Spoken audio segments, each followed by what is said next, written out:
Incendies, sécheresse à répétition, inondations, températures extrêmes, insécurité alimentaire. L'Afrique, où la survie des populations dépend essentiellement de l'exploitation des ressources naturelles, est l'un des continents les plus vulnérables aux effets des changements climatiques. Sur le continent, les communautés locales ont leur perception du phénomène. Avant là, on peut avoir les saisons de pluie 4 à 5 même de mois, mais maintenant c'est 3 mois. Depuis quelques années, nous constatons une forte canicule qui fait même tomber les oiseaux. Ici, il y avait de nombreuses espèces d'arbres avec une forte densité. On trouvait même les goyaviers, les corcelliers et les grenadiers. À cause du manque de pluie, tout a disparu.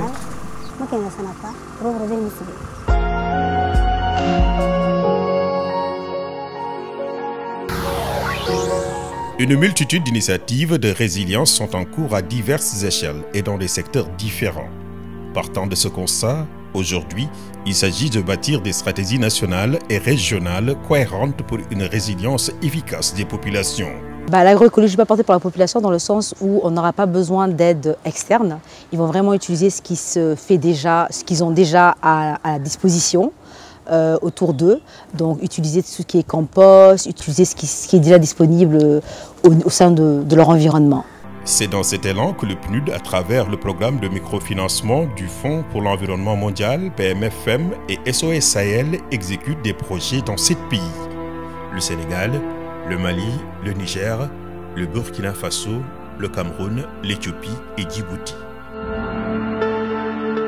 Le PMFM et SOS Sahel accompagnent les populations, particulièrement les femmes, dans les projets agroécologiques qui permettent de rémunérer décemment les producteurs et de nourrir sainement les populations, tout en protégeant les ressources naturelles. Bona, une localité située dans la région de Sédhiou, au sud du Sénégal. Sur place, les effets du changement climatique se font durement ressentir. Le sel a envahi tout le long du fleuve Sungurungu. Donc il n'y a plus de mangroves tout le long du fleuve Sungurungu. Donc ce qui veut dire que le phénomène que nous vivons ici actuellement, c'est très compliqué à notre niveau. Débroussailler, remuer la terre, ratisser et entretenir les arbres fruitiers, c'est le quotidien de ces braves dames. 2 hectares aménagés, clôturés et équipé d'une pompe solaire. C'est un projet porté par l'Union des groupements de femmes de Bonan qui vise à contribuer à l'autonomisation des communautés par la promotion de l'agroécologie, mais également à favoriser la protection des ressources naturelles de l'aire du patrimoine autochtone communautaire Apak Badala, un site naturel conservé pour sa biodiversité et ses valeurs culturelles. Les rizières ne sont plus productives comme avant et cela a motivé notre orientation vers l'agroécologie, ce qui nous a encouragés à mettre en place ce périmètre. C'est dans cette situation que le projet est arrivé et nous accompagne. Dans le village, chaque femme après les travaux des rizières regagne le périmètre agroécologique. Dieu merci, nous gagnons mieux.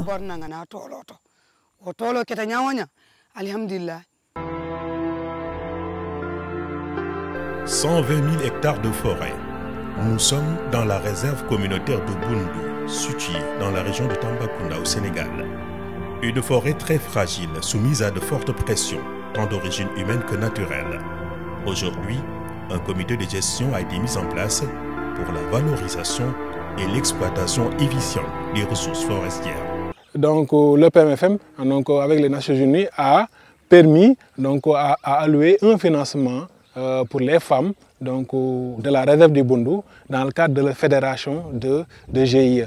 Le partenaire PMFM a financé le GIE Fédé Kaural Boundou qui est une fédération. Vu la situation peu favorable de Koussan qui ne dispose pas de périmètre maraîcher et a des problèmes cruciaux d'accès à l'eau. C'est dans ce contexte que la fédération a décidé d'orienter le financement au GIE de Koussan.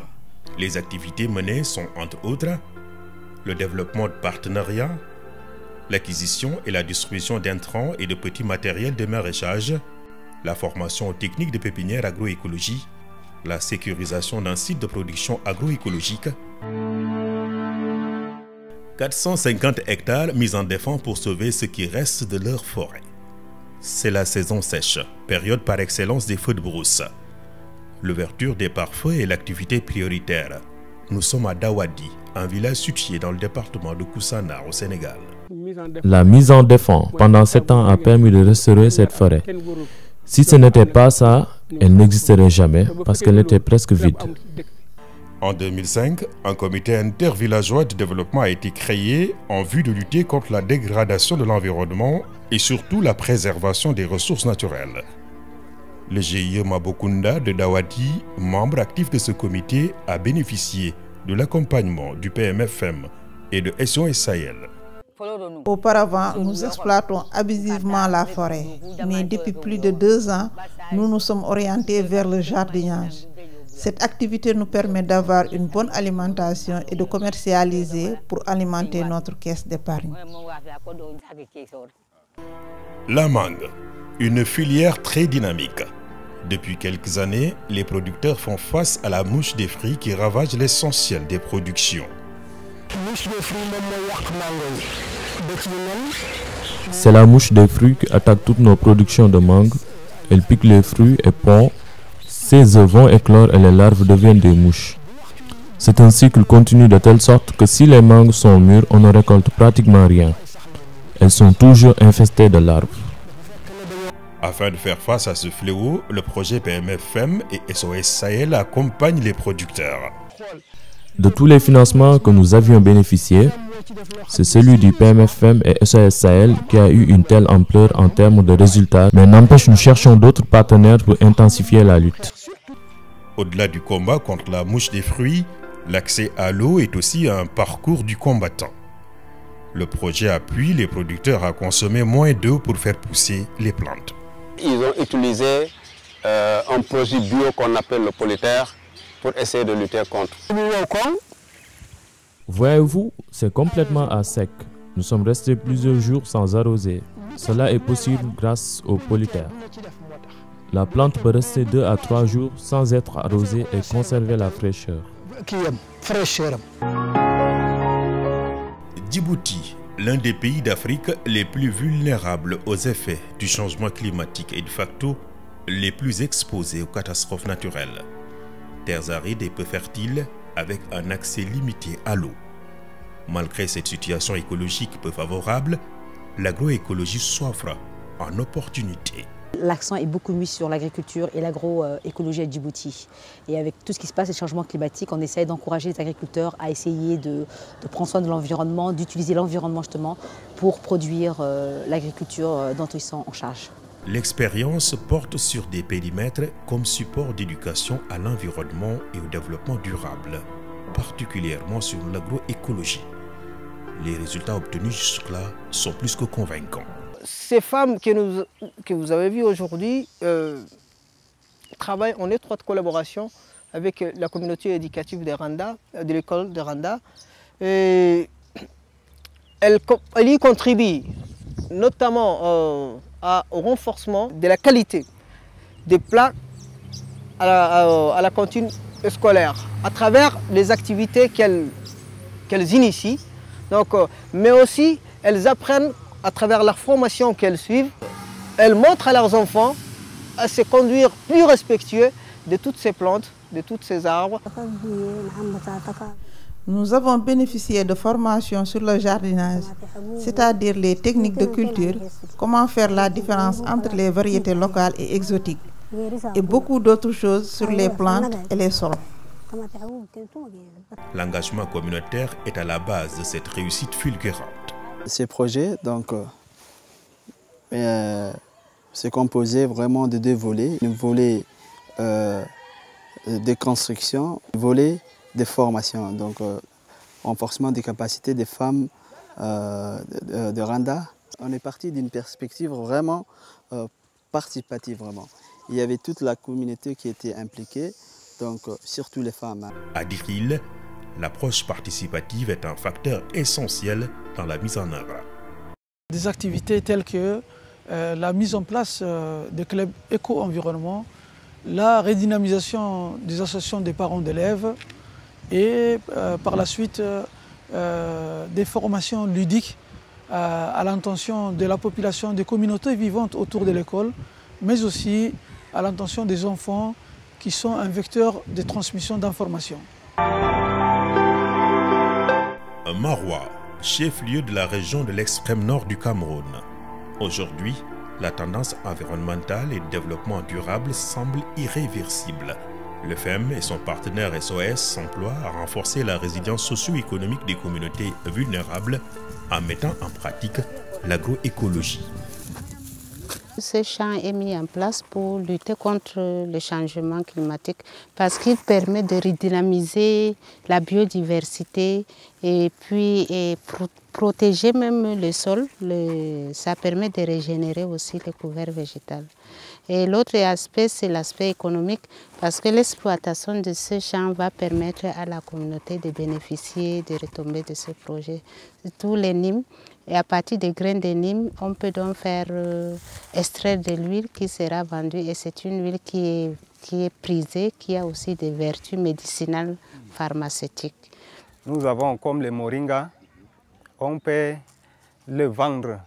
On peut vendre le feuille et ça nous amène comme de l'argent. Et le zalacardier et le manguier, au moment venu, ça va produire et on peut aussi vendre. L'agroécologie est au cœur des solutions. Nous avons choisi de mettre ce périmètre en place. Aujourd'hui, il nous aide à faire inscrire nos enfants à l'école et aussi avoir une bonne alimentation. Pour répondre aux besoins de production agricole et pastorale et surtout assurer la disponibilité du bois de chauffe pour les ménages, à Dambaye aussi, les habitants ont tout à gagner en mettant en œuvre l'agroécologie. Pour le moment, nous avons fait des arbres à l'école, à côté des routes et dans les champs. Et on a aussi fait certains arbres qu'on appelle ici tchaski. Et ça aide beaucoup les animaux et également les champs. Parce que ça fait fertiliser les champs et les animaux les mangent. Et maintenant, les gens ne partent pas couper les arbres dans les brousses. Pour une plus grande efficacité dans les activités agroécologiques, des dispositifs d'accompagnement sont mis en place. Nous achetons des moutons et nous les engraissons pour les revendre à l'approche des fêtes de la Tabaski. Au total, nous avons bénéficié de financement d'un montant de 8 millions de francs CFA. De ce montant, nous avons affecté 250 000 francs au crédit revolving. Du montage institutionnel au suivi-évaluation en passant par les critères de sélection des projets et le chemin de financement, le projet PMFM et SOS Sahel International ont développé une approche novatrice en termes de partenariat pour le développement durable. Les termes de référence ont été conçus ensemble. Nous sommes tombés d'accord sur les termes de référence. Nous avons pris le canevas de rédaction de projet de SGP, nous l'avons adapté au contexte des projets agroécologiques. Nous avons lancé l'appel à projet ensemble, co-signé par le PNUD et SOS Sahel.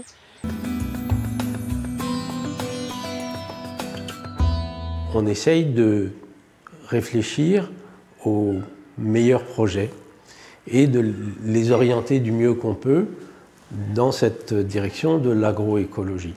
Dans les pays comme le Burkina ou le Mali, où nous avons des activités dans des zones qui intéressent le PMF, on peut aussi apporter des financements en plus. Dans d'autres pays où nous ne sommes pas présents, comme au Cameroun ou en Éthiopie, notre contribution, elle est essentiellement en termes d'expertise. Donc, quelle stratégie adopter pour aller chercher les bons projets, revoir tous les projets, les suivre, mettre en place des outils de suivi-évaluation pour mesurer les impacts, les effets les plus parlants, les plus significatifs.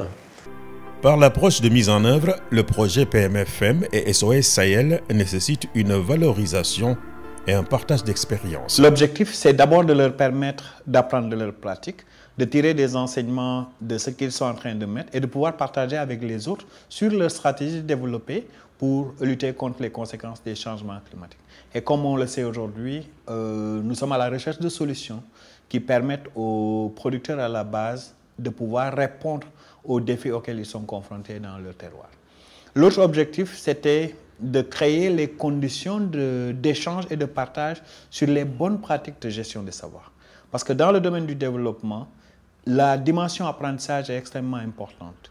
Si on ne capitalise pas sur les processus, si on ne capitalise pas sur les pratiques, il est difficile de pouvoir se renforcer.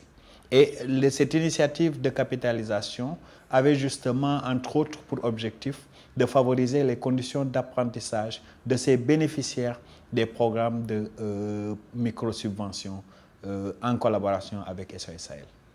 Au vu des résultats et des performances obtenues malgré la pandémie de la Covid-19, les bénéficiaires ont manifesté leur engagement sans faille à pérenniser toutes les initiatives entreprises dans la concrétisation et la réalisation effective des projets PMFM et SOS Sahel International.